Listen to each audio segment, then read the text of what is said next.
आज आहे हरितालिका आणि आज आपण पाहूया हरितालिकेचं व्रत का केलं जातं। हरितालिकेचं व्रत पार्वतीने केलं महादेवासाठी। 64 वर्ष पार्वती झाडाची पिकली पानं खाऊन राहिली, खूप श्रम केले। पिता हिमालयाला काळजी वाटली की अशा लेकीसाठी मी कुठला वर निवडू। नारद मुनींनी विष्णूचे नाव सुचवलं। हे ऐकून हिमालय खुश झाला, पण पार्वती मात्र रुसली।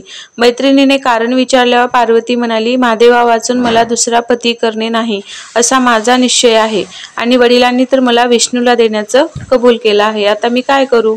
मैत्रीण पार्वतीला एका घनदाट जंगलात घेऊन गेली। तिकडे एका गुहेमध्ये पार्वतीने महादेवाची लिंगरूपी स्थापना केली, त्यांची मनोभावे पूजा केली, रात्री जागरण केलं। त्या सेवेमुळे महादेवांचं कैलासातील स्थान हललं आणि पार्वती मातेला दर्शन दिलं आणि वर मागण्यास सांगितलं। पार्वती म्हणाली, तुम्ही माझे पती व्हावे याशिवाय माझी दुसरी इच्छा नाही।